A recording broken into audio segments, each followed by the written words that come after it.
Looking for evidence, the FBI receives orders to raid an election office. We'll tell you what they're looking for. And a South Florida councilman is under fire today after using the N word twice during a public meeting. And later, a popular social media star is creating a family event that everyone can take part in. More of that to come.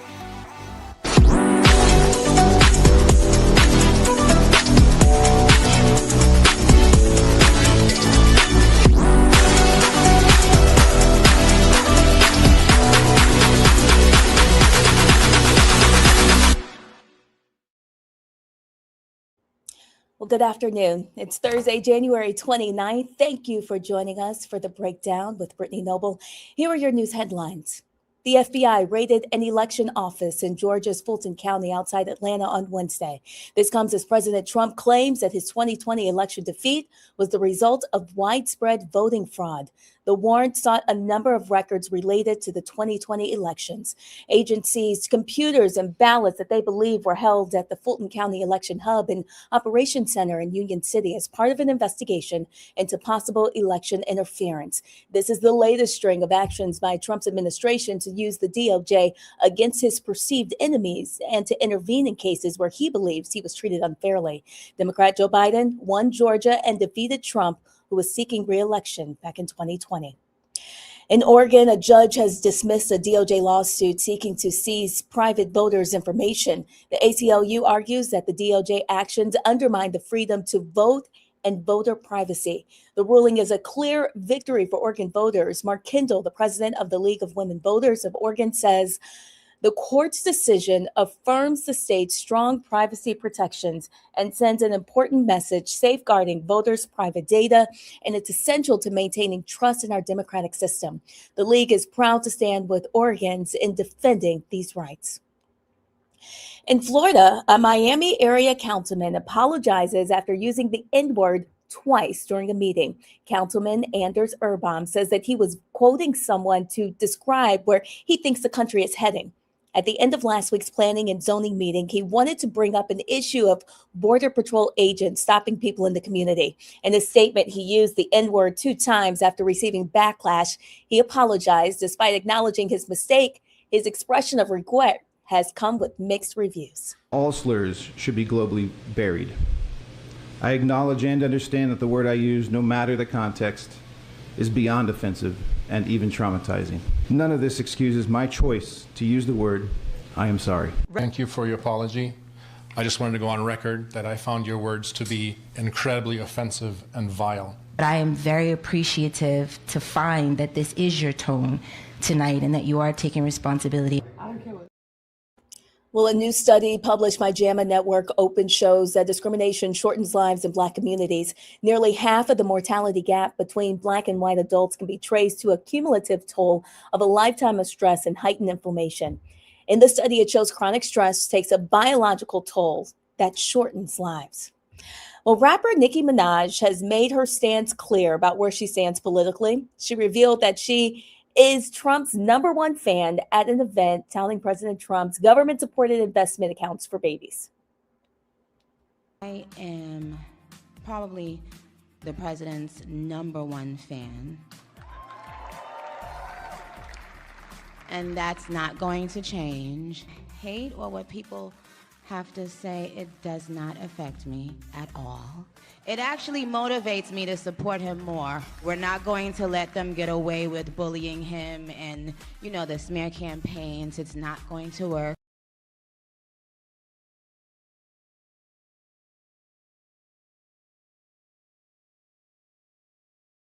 Movement as her rap career has faltered.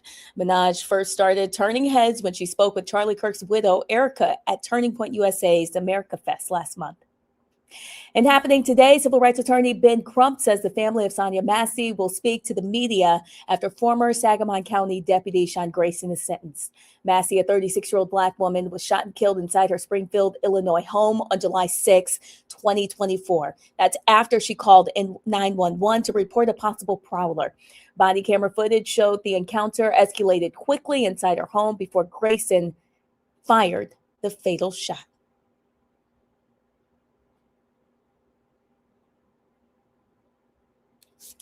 Now we want to take you to an interview with our legal analyst, Candace Kelly. Well, I want to welcome legal analyst Candace Kelly onto the breakdown today. She is a Roland Martin Unfiltered commentator, and she's an educator, and she can walk us through some of the big court cases that we should keep our eyes on. Candace, thank you so much for joining us today. Absolutely. Good to see you and be here. So let's start off in Minnesota in this battle for evidence. What's going on with Border Patrol and this recent shooting that happened there? You know, the big deal here is a question of preserving the evidence, and that's what we're seeing in the courts. What we've seen is a court put a restraining order in place to say, look, ICE, you have to preserve the evidence. Do not do anything with it because this will probably go on. So that's one of the major things that we're seeing today. Of course, in the case of Alex Preddy and Renee Good, there are a lot of things that have to be preserved. And because ICE is separate from the police officers that work in the state of Minnesota, there's this real separation of who can do what for whom. So now the courts are jumping in and saying, look, we know that you, ICE, are not working with the police in Minnesota. However, the evidence that has been presented so far, you can't throw it away. You can't destroy it. You can't come to a final decision as to what happened. Everyone has seen those recordings, Brittany. There are a lot of questions. So on one hand, the courts are saying, preserve this evidence. A restraining order has been put in place. And we will hear more in terms of what will happen, because certainly the government, the Department of Justice is saying we don't need these temporary restraining orders. The other issue that is coming before the courts and that the courts have made a decision on is what are all of these ICE patrol agents doing in Minnesota in the first place? This is a lawsuit that was filed by Keith Ellison, and he's saying, look, why were you even here? There are thousands of you here compared to other jurisdictions where there have been ICE agents in smaller, in bigger areas where you've had fewer ICE agents. Are you here to punish us? So the judge in that case said, look, we want you to answer that. Government, answer. Why are you here? Give us your justification. So they are actually supposed to answer very soon, actually today, to determine whether or not, well, you know, these are the reasons why we're here. Now, certainly Keith Ellison and the state of Minnesota is saying that we think that you are punishing us because we are a sanctuary city. We think you are punishing us because now we've heard from Attorney General Bondi saying, listen, if you want all this stuff in Minnesota to go away, you can do a couple of things for us. You can release your welfare list. You can release your private voting list. You can do these things and we'll make all of this go away. So it's like they are holding hostage this situation in Minnesota. Now there's new things on the table. And I think, Brittany, what we're going to see is so many more new things and demands on both sides. It's just very difficult to determine where we will end up. Well, we will have to watch that case and see what happens next.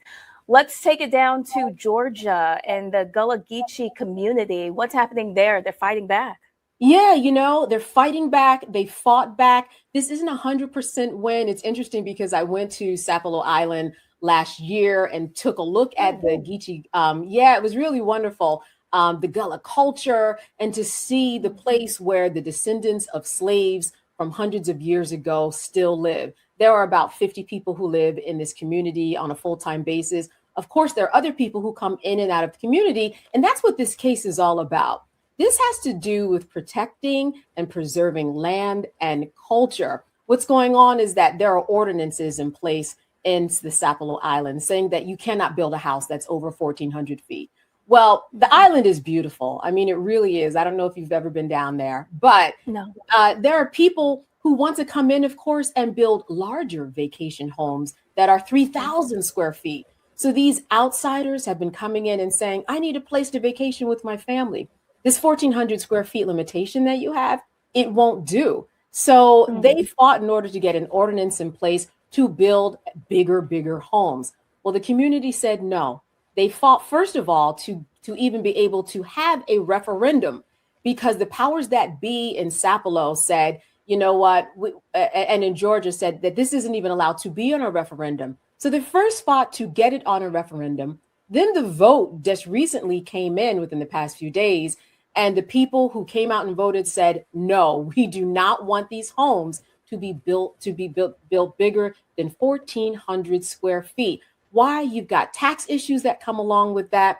You've got people who come in and change the land, change the culture, change everything about what's going on and what has been preserved over hundreds of years. So this was really a win for them. There are some questions that still arise, Brittany, in and around the zoning ordinances and, kind of what was old and what is now new. There's still a little combativeness, but one thing is for sure, that down there, those homes, they will not be built larger than 1,400 square feet. It also is a matter of gentrification. We know that's happening across the country. And if they had lost this vote, they literally have been inviting gentrification to come in and take place.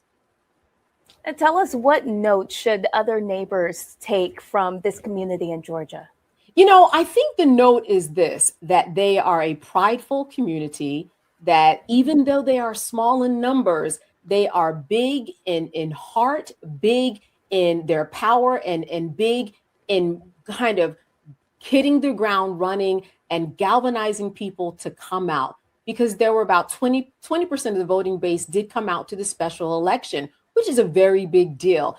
Small in numbers, but big in their power. And they were relentless. They got help. They got attorneys that were able to help them from different parts of the country in order to make this happen. They fought along the way, too. One of the things that came up was that during this process, when there was the opportunity for the community to be heard, they were told that they couldn't record it. They were told that, the meetings would happen at a certain time, which were outside of the times where lots of people could come. They fought all of that. The message is they might be a small number, but they sure are mighty powerful and force not to be messed with. Well, we see them. We surely do. Okay. So let's switch gears a little bit. Let's talk about social media. It seems like TikTok has agreed to settle a social media suit involving addiction. Yeah, this is such an interesting thing. I don't know how much you scroll, but I have found myself online, and I teach students and they tell me that they spend 8 hours online and they spend eight hours, on their phones. And I have found myself on there for some very long times too. So this actually is a product liability question. The people that have been sued, TikTok, Snap, Meta, and YouTube. Now, TikTok and Snap, they actually settled this case with a person by the name of KGM, all right? A young woman who's 20 years old. We don't know her name for obvious purposes. But that being said, she sued all four of these entities. And what she said was, there's really a product liability case. There's a product issue with your product, in that it was a reckless process in the way that you came together to put your product, knowing that the algorithms, that the automatic push feeds would cause her to have an addiction and essentially feel bad about herself, how she looked, have suicide ideations, feel bad about her body dysmorphia, in effect causing mental illness. So she and her mother sued all four of these entities saying that this is your fault. And as it turns out, they were going to go to court just this week. Now, two of them settled, as you said. Snap settled, as well as TikTok settled. Undisclosed settlement. I'm sure that it was not small, because Brittany, one thing people should understand about settlements is that settlements make both sides happy. So I'm sure that both sides walked away with a very decent number for their pockets. But at the end of the day, you have the other two. You have Meta and you have YouTube. Those cases are going to continue. And in fact, they are in the middle of jury selection as we speak. So we are not going to see this case disappear, but we are going to hear more from their, thousands of other cases that are just like this one. This is just the first one that is actually getting attention. I also want to add, Brittany, that we're not just talking about people who are plaintiffs. We're talking about school boards that are plaintiffs, because these school boards are saying that now we're dealing with so many mental health issues because of your Snap, your algorithm, your automatic feeds, and they are now plaintiffs in this case. So there's a lot more to be seen. And I'm sure that you can understand, right? I can imagine that, it kind of is addictive. You get on there and it absolutely is addictive. It is very addictive. One of the other interesting points that was brought up is that the defense in this is saying, well, how do we know it was the algorithms in and of itself? maybe it's the actual material that is making people kind of addictive. I do not think that's a very good argument. I mean, once you are on your cell phone and you look at one feed and you start liking, you know, a little mother with her little babies or talking babies, that is what you're seeing. It messes the algorithm all the way up, huh? All the way up, right? The algorithm is, I mean, there's a tyranny in the algorithm for real. So we will see more of these cases. This is the first of hundreds and hundreds to come. Well, you will certainly have to keep us updated on the breakdown, Candace. I have one more case for you to break down for us, if you don't mind. It's about a nurse practitioner in Texas accused of mailing abortion pills. Yeah, you know, here's the takeaway from this case. 2 words: shield law. These laws have been put in place for people like this woman who was sued out of Delaware. She's a nurse practitioner. What she's been doing is she has been sending and selling abortion pills and drugs across state lines into states where abortions have been banished and are no longer legal. Well, here you have the Attorney General of Texas suing her. This is not the first person that he has sued, saying, you know what? What you're doing is illegal. You cannot send these abortion pills into our state. And because of that, we are coming after you. Now, shield laws are what have been put in place since the overturning of Roe v. Wade for people just like this woman in Delaware, just like this nurse practitioner. And what these laws say essentially is that you do not have to answer the subpoenas. You do not have to answer the lawsuits. You are shielded from any of the lawsuits that come from outside states. You are fine. In fact, Brittany, this happened before.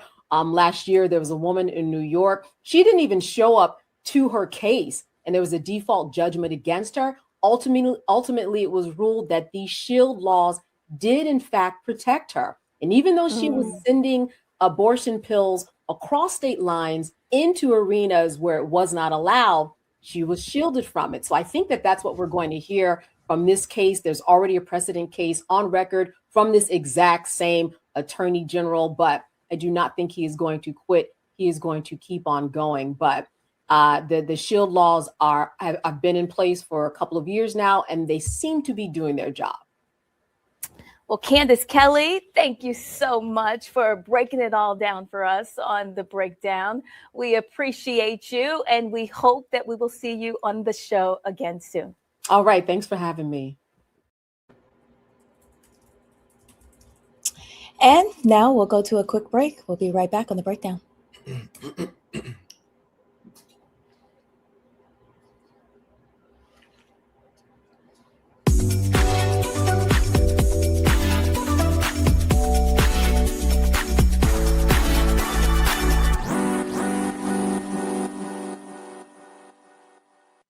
If in this country right now, you have people get up in the morning and the only thing they can think about is how many people they can hurt, and they got the power, that's the time for mourning.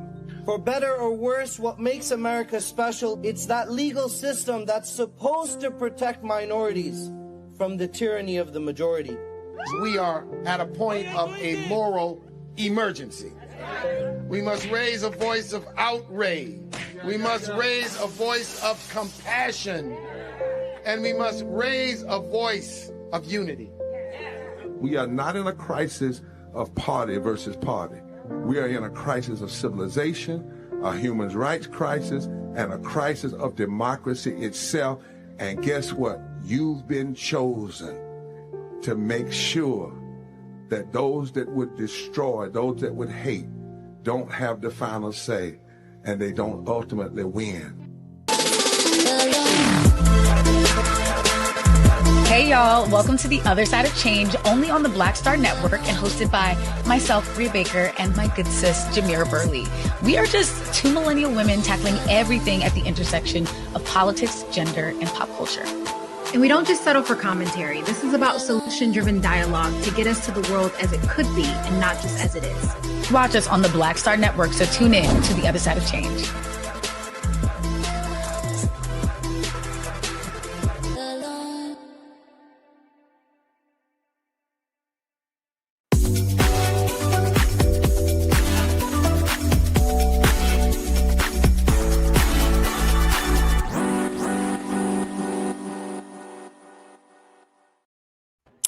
Welcome back to the breakdown. Joining us now is Delano Massey of Axios.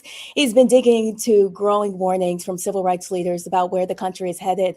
His reporting looks at what they call a convergence of threats to democracy, the economy, and civil rights, and how those pressures are showing up in everyday communities, from local policy fights to debates over how Black history is taught and preserved. Delano, thank you for joining us on the breakdown. Thank you. I appreciate you having me on here.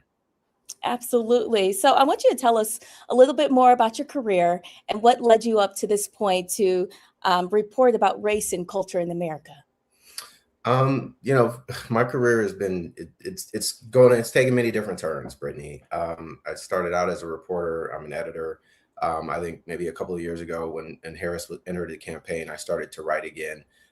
To provide a different voice at Axios, and have continued writing actually after that because I realized that it was something that was definitely necessary. So where things are now, I know that going into last year with the changing in the administration, it was important to make sure that we're capturing what's happening in history.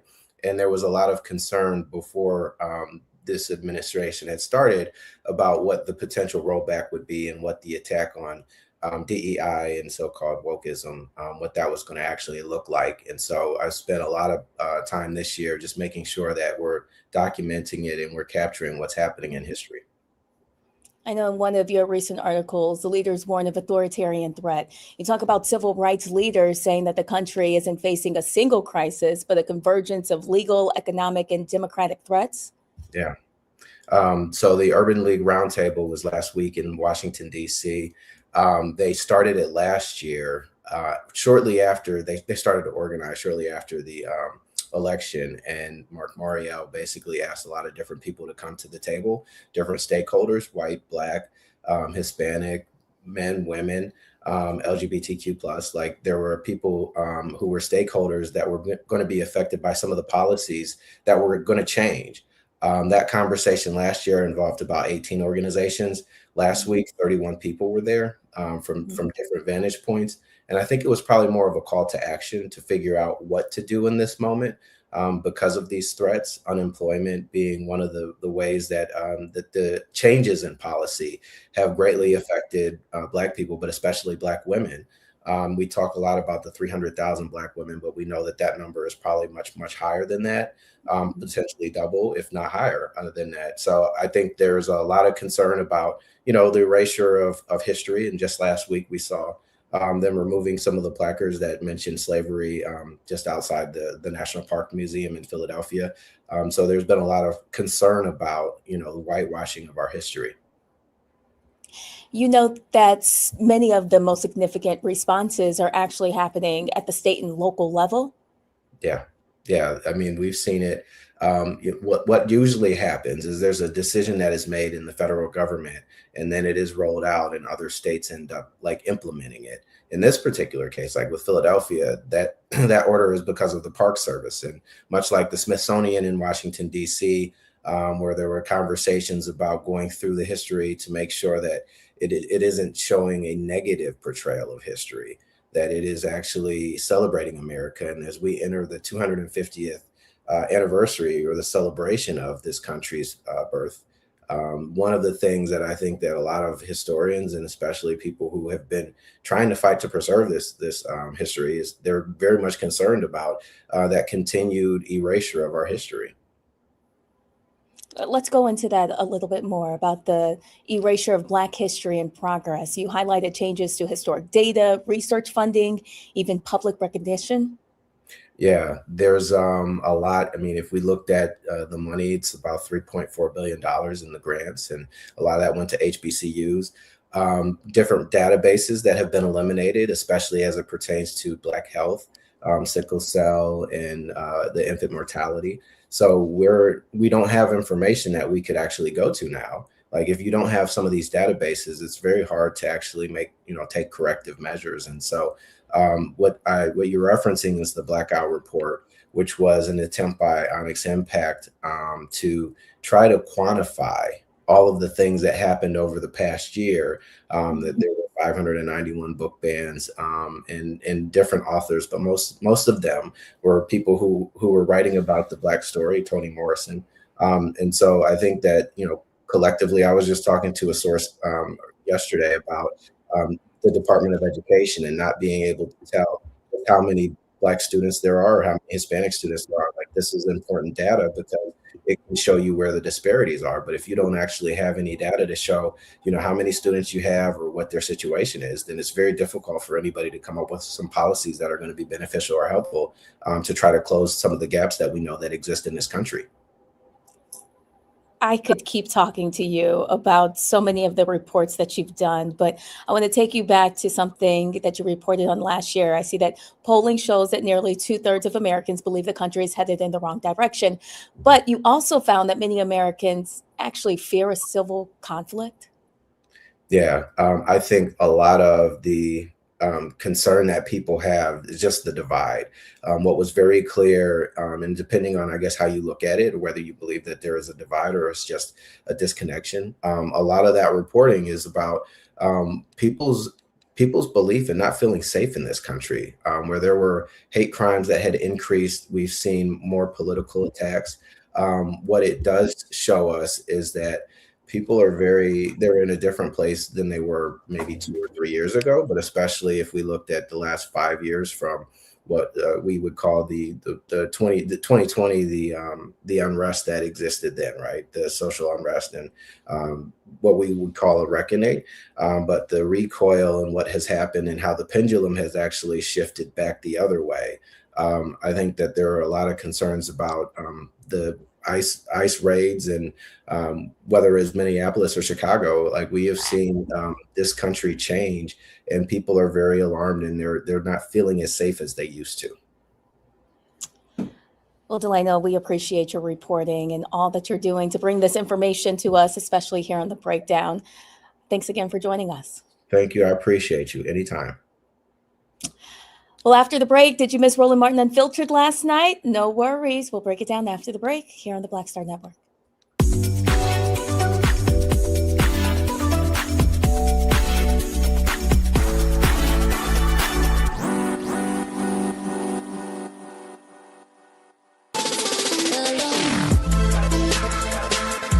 Hey y'all, welcome to The Other Side of Change, only on the Black Star Network and hosted by myself, Bria Baker, and my good sis, Jamira Burley.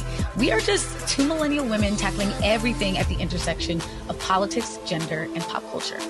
And we don't just settle for commentary. This is about solution-driven dialogue to get us to the world as it could be and not just as it is. Watch us on the Black Star Network, so tune in to The Other Side of Change.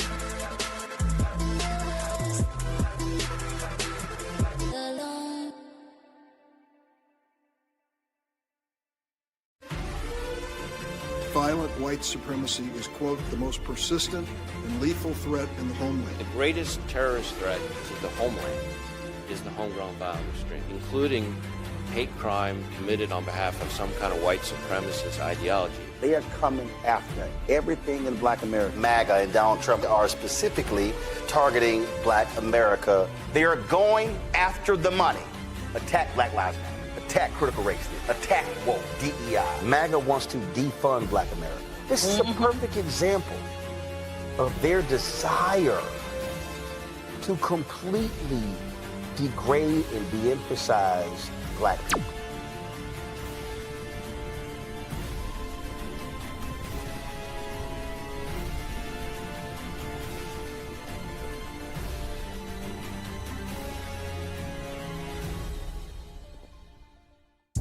Hi, I'm Swing Cash, Basketball Hall of Famer, and you're watching Black Star Network.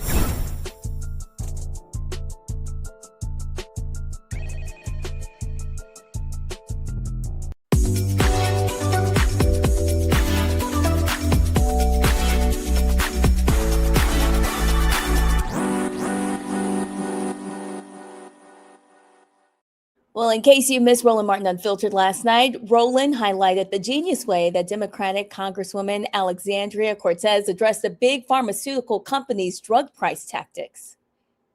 I just love really smart folk who know how to, as the late Joe Madison would say, You got to put it where the goats can get it. One of those folks is Congresswoman Alexandria Ocasio-Cortez. So in a recent health subcommittee, this hearing took place, hearing subcommittee on energy and commerce, Alexandria Ocasio-Cortez really just laid out in front of these insurance executives where she just tore apart the CEO of CVS, how she just broke David Joyner down when it came to their captive strategy of steering patients within their system, their ecosystem, where they control everything. This was brilliant questioning. Watch. Thank you so much, Mr. Chairman, and apologies if we have to move quickly here due to the time. Thank you to all of our witnesses for coming here today. Mr. Joyner, you are the CEO of CVS Health, correct? Correct. And I actually don't know how many Americans know this, but CVS Health owns Aetna, the health insurance company, correct? Correct. And CVS, which owns Aetna, also owns Oak Street Health Medical Clinics, correct? Yes, it does. And in addition to that, they own, of course, CVS Pharmacies, and CVS Health also owns CVS Caremark, the pharmacy benefit manager, which helps negotiate some of these rebates and prescription prices, correct? That's correct. And CVS Caremark processes nearly 30% of all prescriptions in a given year. And so, in other words, CVS Caremark helps determine the prices that patients pay for a third of all prescriptions in the U.S. In fact, I was following one of CVS's investor calls where they really laid out quite clearly what this means if you are a patient. This is what's known as a captive strategy. And CVS, in the investor call, used the example themselves of a patient known as Kate. Kate has an Aetna health insurance plan right here, and which is owned by CVS Health. She then goes to a CVS pharmacy. She's connected to an Oak Street Health medical clinic. She sees a doctor at Oak Street Health who prescribes her medication. And then she goes to fill that prescription at a CVS pharmacy. So the price Kate pays for that medication is dictated by Aetna, CVS Caremark, and they also own the drug manufacturer Cordavis. Mr. Joyner, this is quite a bit of market concentration. Wouldn't you agree? No, I wouldn't agree that it's market concentration. I would suggest it's a model that works really well for the consumer. Yeah, I think it works very well for CVS. I think, in fact, you all said on the call that you all call it a fully engaged member. It's great marketing there. Fully engaged member unlocks sizable value for payers and CVS Health. So the health insurance gets a cut, the pharmacy benefit manager gets a cut, the drug manufacturer gets a cut, and the patient gets screwed. I think the Federal Trade Commission has also found that healthcare conglomerates like CVS Health charge more for medications filled at their pharmacies. We're talking about 1,000% markups on medications for cancer and HIV. And, I think this is actually an interesting point of common ground that I may have with some of our Republican colleagues here in this hearing.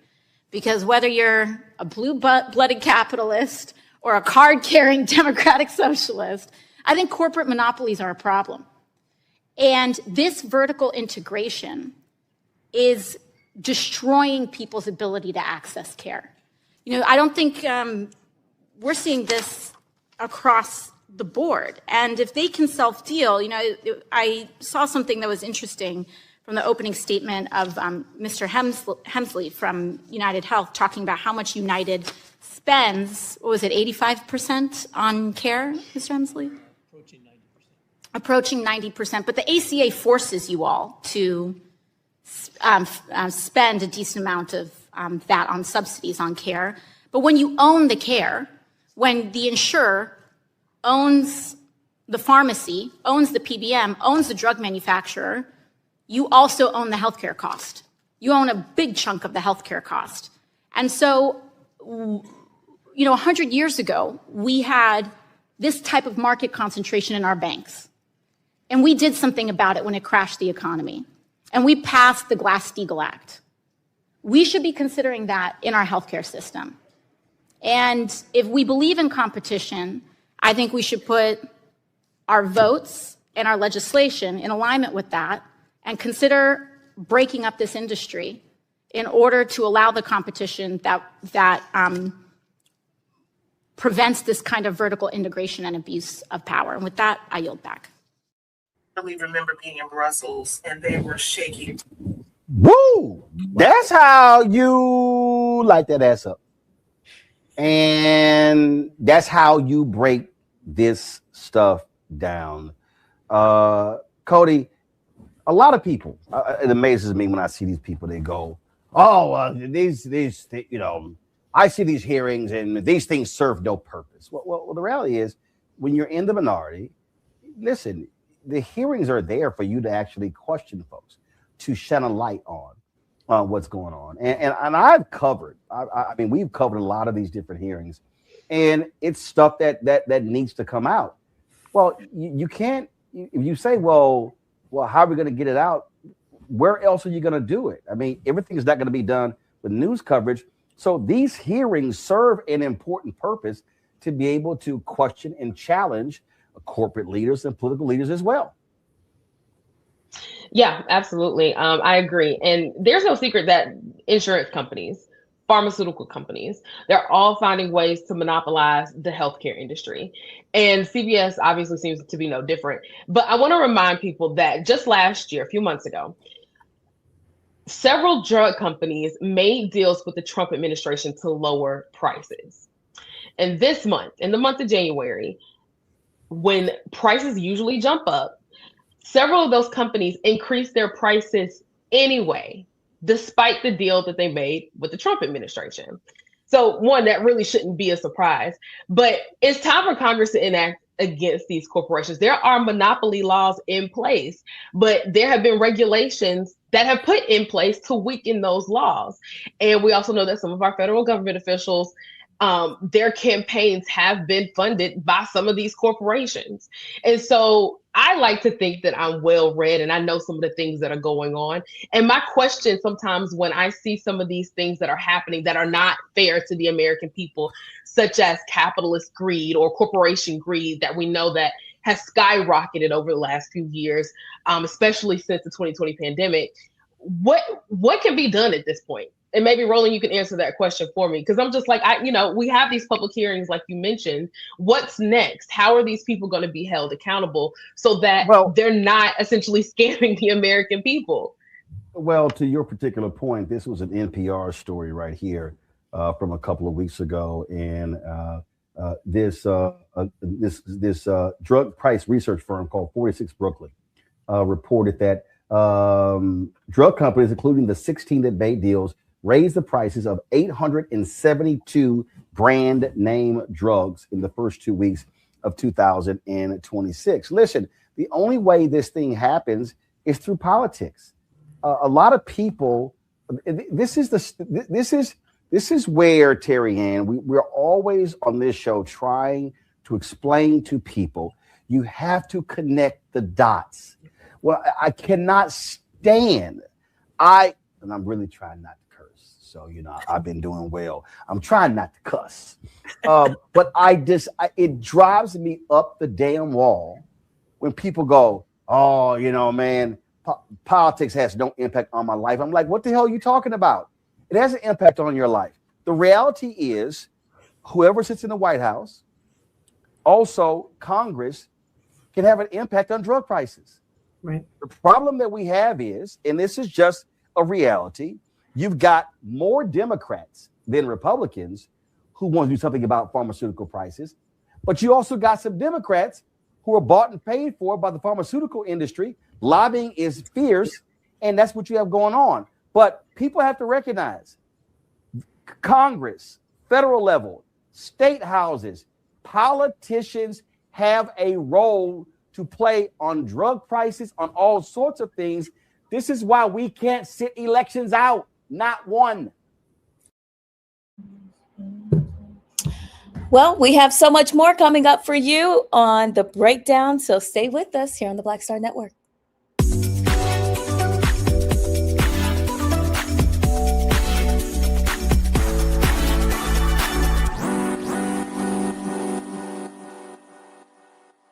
If in this country right now, you have people get up in the morning and the only thing they can think about is how many people they can hurt, and they got the power, that's the time for mourning.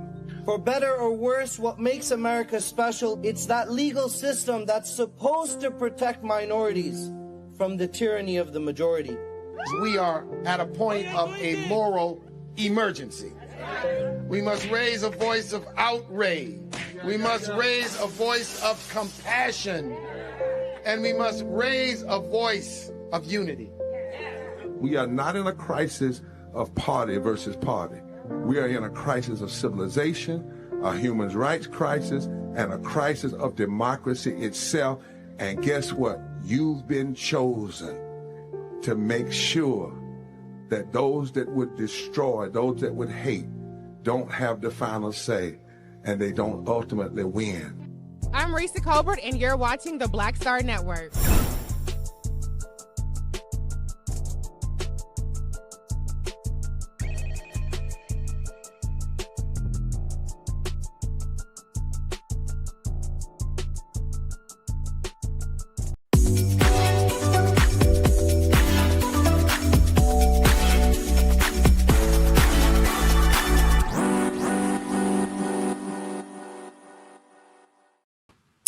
Well, on the Noble Spotlight, we're highlighting change makers who are reshaping how we see our communities and our history.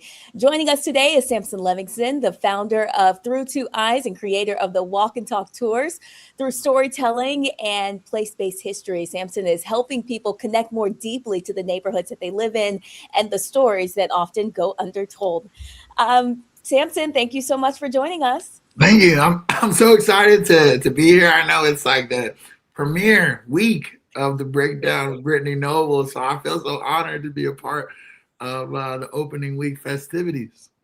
Thank you. Yes, we had to speak with you because you are doing great work in the community, Indianapolis, and really, I know you're growing. So tell us a little bit more about the Walk and Talk Tours and how you even got started doing this. Yeah, when the pandemic was going on and we had all of the Black Lives Matter protests, and rightfully so, the unrest, I wanted to do something to kind of bring attention to that, but also talk about how we got to this point in time. So when I was 25 years old, I did my first walking history tour in Indianapolis. I've always loved history. It was just amazing to see how much Indianapolis connected with the history that I was sharing.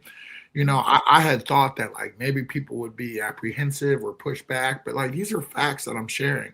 And I want to just echo some of Delano's points, who was speaking earlier, that a lot of this history is being erased and it's intentionally hidden from you. And a lot of times people are actually excited to learn something that has been hidden from them, that tells them about themselves, but also tells them about the city in which they live. And so it's been an amazing thing, and I love doing it. Tell us about where some of your tours are located and what kind of things that you teach people about when they're on your Walk and Talk tours. Yeah, so in Indianapolis, we have a beautiful Black history. And a lot of that is around Indiana Avenue. Okay, and Indiana Avenue was the epicenter of Black history and culture and creativity here in our city. And it was all over the place. But I have this mural that I had an artist come paint in my house. So this is not an AI backdrop. This is real. This is real art on here. That's Walker Theater in Indianapolis, named after the world famous entrepreneur, Madam C.J. Walker.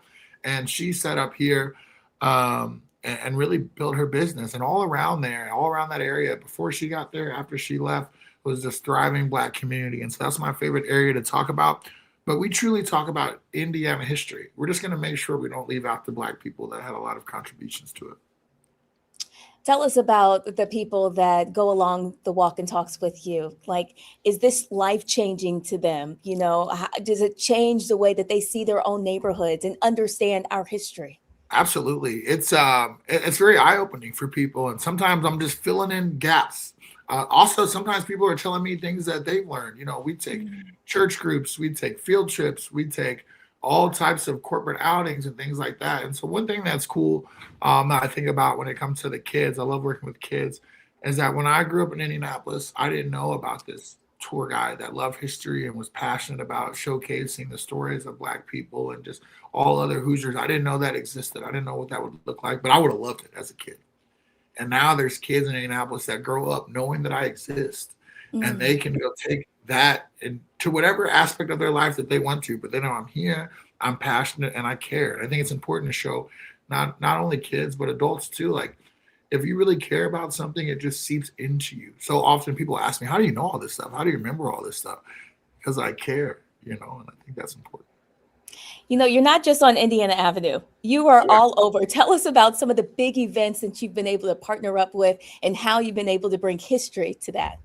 Yeah, well, Indianapolis is a world-class city, and we showcase the top-notch events in the world. And so whether we're hosting the NBA All-Star Game, we're hosting the U.S. Olympic swim trials, even we're hosting the Final Four coming up in a few months, we're going to do some tours that are themed around that. I've gone down to Evansville in the southwest part of our state and shared some history. I'm going to go down to French Lick next week. Actually, I'll be in French Lick talking about beautiful Black history and what you may consider rural Indiana. Because we've really been everywhere. So New York City was a great place. I did tours just connecting Indiana Avenue to Harlem. And Madam C.J. Walker was out there, and Babyface performed at the Apollo, and the Jackson 5. And so I love making connections. And like in my head, Indianapolis and Black Indianapolis in particular is the center of the universe, and everything is connected to it. And so without everything that I do, whether it's talking about the Tuskegee Airmen, or talking about Harlem, or talking about where the Super Bowl is going to be played, I'm going to find a way to bring some Black people from Indianapolis into that story. Tell us, Samson, why is it just so important for people to know and understand their history? I think it's so inspiring, no matter where you are, what you look like, understanding your history is the most important thing that you can do, while also having the utmost respect for every culture's history, every city's history. Everybody's history is worthy of respect and acknowledgement, And the part of history that gets overlooked the most, to me, is that era between slavery and civil rights. They don't want to really tell you what happens in between there. But the resiliency that is showed by Black people, by white people, our Asian community, all during that time with the internment camps, and even with workers' rights, all the stuff that they don't want to talk about, like the unions and all these things that made us who we are. I think it's important to know and understand, because a lot of this history, as it always does, is repeating itself. And the more that you know about what happened during some of these, after the word I'm trying to use is like tumultuous times, I guess. If you know what happened before, you can kind of see what they're trying to do and understand how to combat that. That's good, Samson. How can we connect with you online, and tell us what's next for you? I really don't know. I want to maybe get up to Chicago a lot more. That's close, but I love Indiana with my whole heart. I really respect, before I plug myself, I really respect, Roland Martin and his commitment to using his voice and making sure that we are well aware of what's going on. Roland Martin's a voice I've listened to for a long time. My father, Dion Livingston, is tapped into Black media and has been his whole life. And so for me, that's really important. But I'd love for people to follow me at Walk and Talk Indy on Instagram, on TikTok. We're constantly sharing things that aren't just pertaining to Indiana, but pertaining to the whole world that we live in. And I think Indiana's a big part of that. But Walk and Talk Indy, Instagram, TikTok, Walk and Talk Indy, spell it out. Walk and Talk Indy, Walk and Talk Indy. Samson Livingston, thank you for telling us more about Walk and Talk Indy and for all that you are doing in the community. We appreciate you. On all your success, Brittany. You look fantastic. Thank you, Samson. Right. All right, we have much more coming up after the break. Stay with us. You are watching The Breakdown.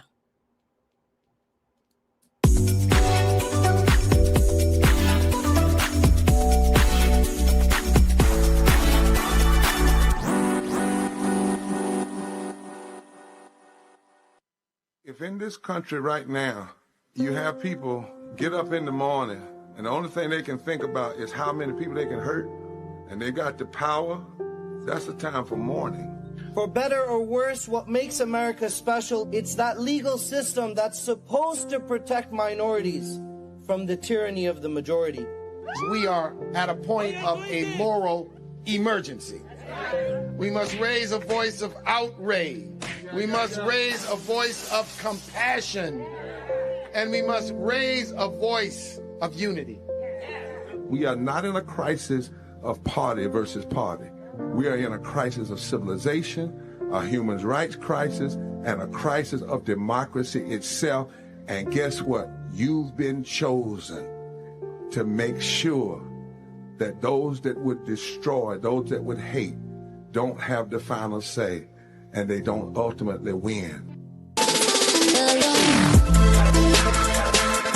Hey y'all, welcome to The Other Side of Change, only on the Black Star Network and hosted by myself, Bria Baker, and my good sis, Jamira Burley. We are just two millennial women tackling everything at the intersection of politics, gender, and pop culture. And we don't just settle for commentary. This is about solution-driven dialogue to get us to the world as it could be and not just as it is. Watch us on the Black Star Network, so tune in to The Other Side of Change.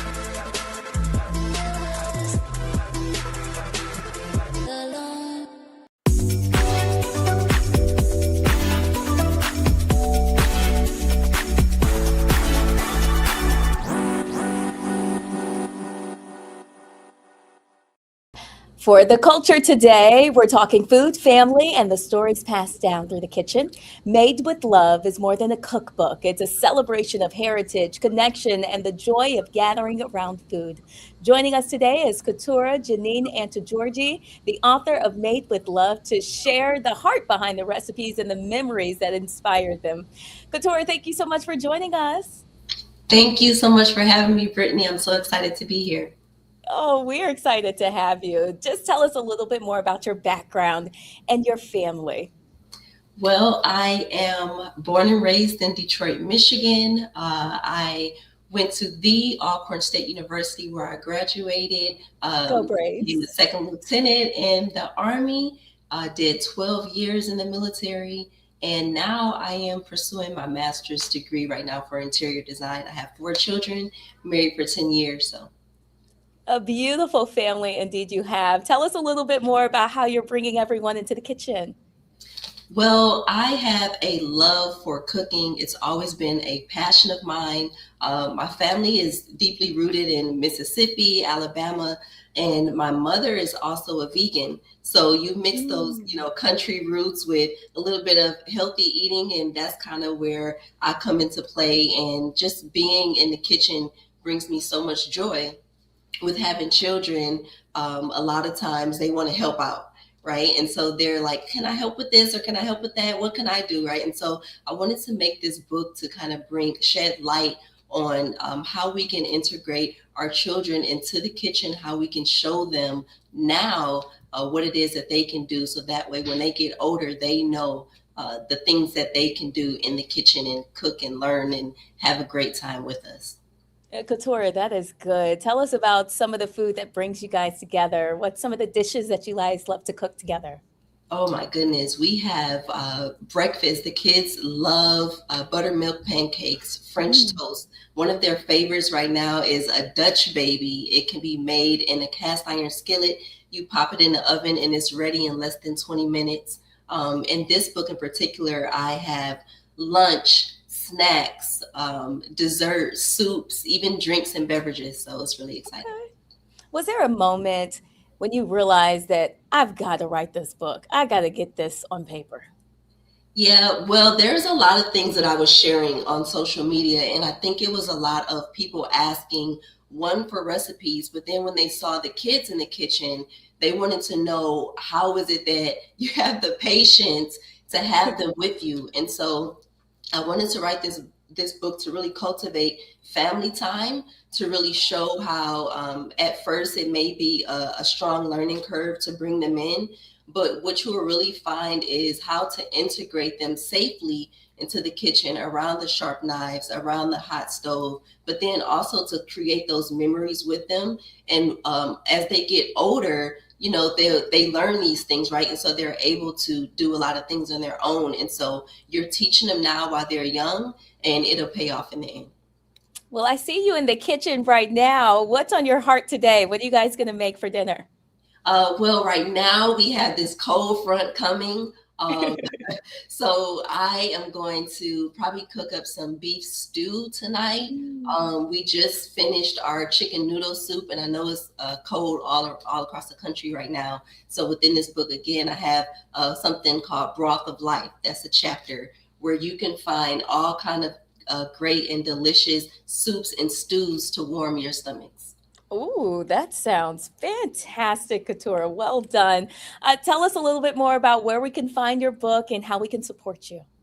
Well, you can follow me on Instagram at Katura_Janine. And if you go on Amazon right now, you can type in Made with Love Cookbook Katura, and it'll pop up right there. So it'll just be exciting just to be able to have this book into your home and just invite us in. To be able to bring your family along. And even if you don't have children, if you know someone who has children, this would be a great book to learn how to bring the family together at dinner time. Oh, that is great. Katura, Made with Love, thank you so much for joining us and telling us more about your cookbook. Thank you so much for having me. I appreciate it. Absolutely. Well, folks, be sure to join us here on the Black Star Network tonight for Roland Martin Unfiltered. That show is at 6 p.m. Eastern, and you can catch up on everything that is going on. I want to thank you for just staying with us for the breakdown today at noon. I'm your host, Brittany Noble. We'll be back again tomorrow. Please find me on social media at The Noble Journalist. Have a great day.